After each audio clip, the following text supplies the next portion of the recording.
Praise the Lord. இந்த December மாதத்தில் 27ஆம் தேதியாகிய இந்த வெள்ளிக்கிழமையின் காலை வேளையில் தேவ சமூகத்தில் வந்திருக்கிற ஒவ்வொருவரையும் கர்த்தர் தாமே ஆசீர்வதிப்பாராக. இந்த நாளிலும் நம்ம தியானிக்கிற கர்த்தருடைய வார்த்தை நம்முடைய பரிசுத்த வேதாகமத்தில் என்னாகமத்தின் புஸ்தகம் 23ஆம் அதிகாரம் 19வது வசனம். The book of Numbers chapter 23 verse 19. பொய் சொல்ல தேவன் ஒரு மனிதன் அல்ல, மனம் மாற அவர் ஒரு மனுபுத்திரனும் அல்ல.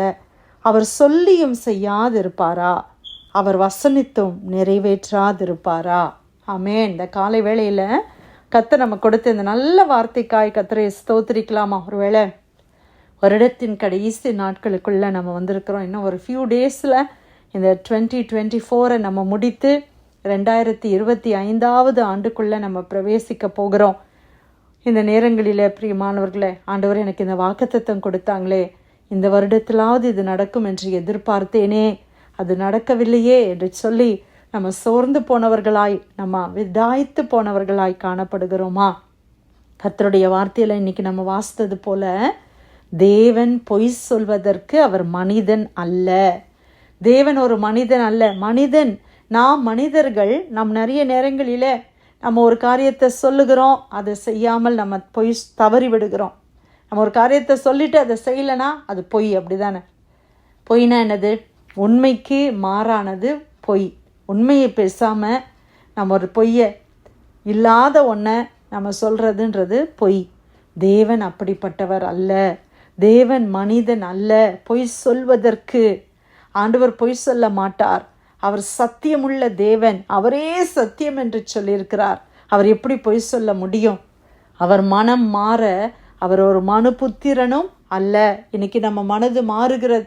நம்ம காலையில் ஒன்று நினைக்கிறோம், ஒன்று பேசுகிறோம், சாயங்காலத்தில் நம்ம மனசு மாறிடுது இல்லையா பிரியமானவர்களே? பிள்ளைங்கக்கிட்ட ஒரு காரியத்தை நம்ம ப்ராமிஸ் பண்ணுறோம், சரி நான் இன்னைக்கு நம்ம இங்கே போகலாம், வேறு ஏதாவது அலுவல், வேறு ஏதாவது காரியங்கள் இடையில வந்த உடனே, இல்லை சில பலவீனங்கள் வரும் பொழுது, இல்லை ஏதோ ஒரு காரியத்தில் நம்ம சேஞ்ச் ஆஃப் பிளான்ஸ், நமக்கு பிளான் மாறி விடுகிறது. நாளைக்கு போய்க்கலாம், இல்லை அடுத்த வாரம் போய்க்கலாம் அப்படின்னு சொல்லி நம்ம மாற்றிக்கொள்ளுகிறோம். நாம் மனம் மாறுகிறவர்கள், ஏனென்றால் நாம் மனுபுத்திரர். ஆனால் தேவன் மனம் மாறுவதற்கு அவர் மனுபுத்திரன் அல்ல. ஆண்டவர் மனதை மாற்ற மாட்டார். ஆண்டவர் ஒரு காரியத்தை உங்களுக்கு சொல்லியும் அவர் செய்யாதிருப்பாரா? இன்னைக்கு ஆண்டவர் நம்மளை பார்த்து கேட்குறாங்க, அவர் சொல்லியும் செய்யாதிருப்பாரா? அவர் வசனித்தும் அதை நிறைவேற்றாதிருப்பாரா? ஒரு காரியத்தை கர்த்தர் உங்களுடைய வாழ்க்கையில் சொல்லி அதை செய்யாமல் இருப்பாரா? நீங்கள் ஆண்டவர்கிட்ட என்ன பதில் சொல்ல போகிறீங்க? நிச்சயமாக ஆண்டவர் சொன்னதை செய்வார். அப்படி தானே பிரியமானவர்களே? ஆண்டவர் வசனித்து சொல்லுகிற காரியங்கள், ஆண்டவர் உங்களுடைய வாழ்க்கையில் சொல்லுகிற காரியங்களை அவர் நிறைவேற்றாதிருப்பாரா? நிறைவேற்றுவார். ஒரு ஆண்டு துவக்கத்தில் உங்களுக்கு பெற்றுக்கொண்ட வாக்குத்தத்தங்கள் ஒருவேளை 2024வது ஆண்டில் அது நிறைவேறாமல் போயிருந்தாலும், கர்த்தருடைய வார்த்தை, அவர் வார்த்தையில் உண்மையுள்ளவர் என்று நமக்கு வேதம் சொல்லுகிறது. ஆண்டவர் வார்த்தையில் உண்மையுள்ள தேவன். அல்லேலூயா. நம்மக்கிட்ட உண்மை கிடையாது, ஆனால் தேவன் உண்மையுள்ளவர். அவர் வார்த்தையில் உண்மையுள்ளவர். ஒரு காரியத்தை ஆண்டவர் ப்ராமிஸ் பண்ணாங்கன்னா அதை நிச்சயமாக அவர் செய்து முடிப்பார். ஹல்லேலூயா. ஆண்டவர் செய்வார். நம்ம நிறைய நேரம் கோஆப்ரேட் பண்ணாமல் கூட நம்ம போகிறோம், ஆனால் தேவன் சொன்ன வார்த்தை நிறைவேறும். ஹல்லேலூயா. அதனால் இந்த வருடத்தில் இன்னும் அது நடக்கலையே அப்படின்னு நீங்கள் சோர்ந்து போகாதீங்க. தேவனுடைய சமயத்தில், ஆண்டவர் குறித்த நேரத்தில் அவருடைய வார்த்தையை அவர் நிறைவேற்றுவார். தேவன் கொடுத்த வார்த்தை விருதாவாய் அவரிடத்தில் திரும்பாது என்று நமக்கு வேதம் சொல்லுகிறது அல்லவா? ஆண்டவர் வசனித்து சொன்ன வார்த்தை ஒவ்வொன்றும் நிறைவேறும். ஆண்டவராகிய இயேசு கிறிஸ்துனுடைய பிறப்பு தீர்க்க தரிசனமாய் உரைக்கப்பட்டது. எல்லாவற்றையும் நம்ம பார்க்குறோம். எந்த இடத்துலேருந்து ஆண்டவர் பிறப்பாங்க, எப்படி பிறப்பாங்க, எல்லாமே முன்குறிக்கப்பட்டது. அந்த வார்த்தை நிறைவேறிற்றல்லவா? இயேசு கிறிஸ்துனுடைய வாழ்க்கையில் உள்ள எல்லா தீர்க்க தரிசனங்களும் நிறைவேறி விட்டது. இனிமேல் வரப்போகிற காரியங்களையும் கர்த்தர் தீர்க்க தரிசனமாக எழுதி வைத்திருக்கிறார். அதுவும் காலங்கள் வரும் பொழுது நிறைவேறும். அதே போல் உங்கள் வாழ்க்கையில், உங்கள் பிள்ளைங்க வாழ்க்கையில் ஆண்டவர் சொன்ன வார்த்தைகள், வாக்குத்தத்தங்கள் நிச்சயம் நிறைவேறும் பிரியமானவர்களே. அதை நீங்கள் அறிக்கை பண்ணி அதை தொடர்ந்து பிடித்து ஜெபம் பண்ணுங்க. ஒருவேளை சூழ்நிலைகள் இந்த வார்த்தைக்கு வித்தியாசமாக இருக்கிறது மாதிரி காணப்படலாம். ஆண்டவர் கொண்ட வார்த்தைக்கும் இப்போ நடந்து கொண்டு இருக்கிற சூழ்நிலைக்கும் அப்படியே கம்ப்ளீட்டாக டோட்டல் ஆப்போசிட்டாக இருக்கிற மாதிரி இருக்கலாம். ஆண்டவர் உண்மையாக தான் சொன்னாங்களா? ஆண்டவருடைய வார்த்தை உண்மையாக தான் எனக்கு வந்துச்சா? ஆண்டவர் அந்த நாட்களில் என்னை நம்ப பண்ணினாங்களே, ஆனால் எந்த சேஞ்சஸையும் என்னால் பார்க்க முடியலையே. இந்த 2024லையாவது ஒரு மாறுதல் வரும் என்று நினைத்தேனே, எனக்கு ஒன்றுமே வரலையே, ஒரு சேஞ்ச் கூட நடக்கலையே அப்படின்னு சோர்ந்து போயிடாதீங்க. ஆண்டவர் இன்னைக்கு உங்களோட தான் பேசுகிறார். அவர் மனம் மாற மாட்டார். அவர் பொய் சொல்ல மனிதன் அல்ல. அவர் தேவாதி தேவன். அவர் சொல்லியும் செய்யாதிருப்பாரா? நிச்சயமாய் செய்வார். அவர் உங்களுக்கு ஒரு காரியத்தை சொல்லிட்டாருன்னா செய்து முடிக்கிற வரைக்கும் விட மாட்டார். யாக்கோபுட்ட ஆண்டவர் சொன்னார், நான் உனக்கு சொன்னதை செய்யும் அளவும் கைவிடாதிருப்பேன்னு சொன்னார். செய்தாரா இல்லையா? ஆண்டவர் ஆசீர்வதித்து கொண்டு வந்தார் அல்லவா?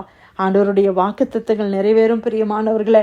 கர்த்தர் உங்கள் வாழ்க்கையில் கொடுத்த ஒவ்வொரு வார்த்தைகளும் அது பரிசுத்தமானவைகள். ஒவ்வொரு வார்த்தையை குறித்து நம்ம பார்க்கும்போது அது விதைக்கு சமானமாய் சொல்லப்படுகிறது. ஒரு விதையை பார்க்கும்போது நம்ம என்ன நினைக்கிறோம், இது என்ன சின்ன சீடாக இருக்குது.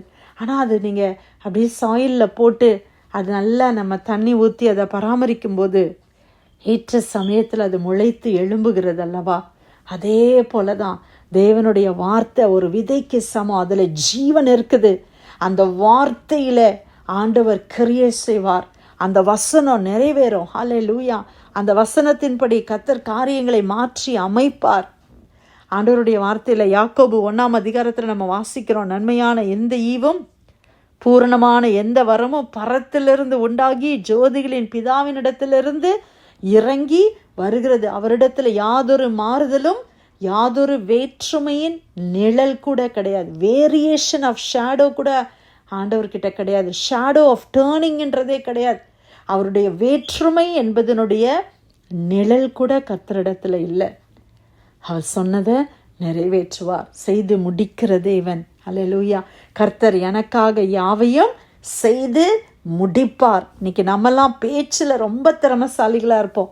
அதை பண்ணிடுவேன் இதை பண்ணிடுவேன்னு சொல்லுவோம். ஆனால் நிறைய காரியத்தை நம்மளால் செய்ய முடியாமல் போயிடுது. ஆனால் தேவன் அப்படிப்பட்டவர் அல்ல. ஒரு வார்த்தையை ஆண்டவர் நமக்கு சொல்லிட்டாங்கன்னா கட்டாயமாக கர்த்தர் செய்வாங்க. உங்கள் வாழ்க்கையில் உள்ள வாக்குத்தத்தங்கள் நிறைவேறும். ஆண்டவர் உங்களுக்கு கொடுத்த வார்த்தை நிறைவேறும். எந்த வசனத்தை பிடிச்சு நீங்கள் ஜெபிக்கிறீங்களோ அந்த வசனம், அந்த வார்த்தை கிரியை செய்யும் பிரியமானவர்களே. தொடர்ந்து நம்ம விசுவாசத்தோடு நம்ம வசனத்தை நம்புங்க. வசனத்தை பிடிச்சு கொள்ளுங்க. நிச்சயமா ஆண்டவர் அதை நடத்தி கொடுப்பார். ஹல்லேலூயா. என்னாகமம் 23ஆம் அதிகாரம் 19வது வசனம், பொய் சொல்ல தேவன் ஒரு மனிதன் அல்ல, மனம் மாற அவர் ஒரு மனுபுத்திரனும் அல்ல. அவர் சொல்லியும் செய்யாதிருப்பாரா? அவர் வசனித்தும் நிறைவேற்றாதிருப்பாரா? கர்த்தர் கொடுத்த வார்த்தைக்காய் தேவனுக்கு நன்றி செலுத்தி பிரேயர்லைன் வந்திருக்கிற யாராவது நம்ம ஜெபிக்கலாமா?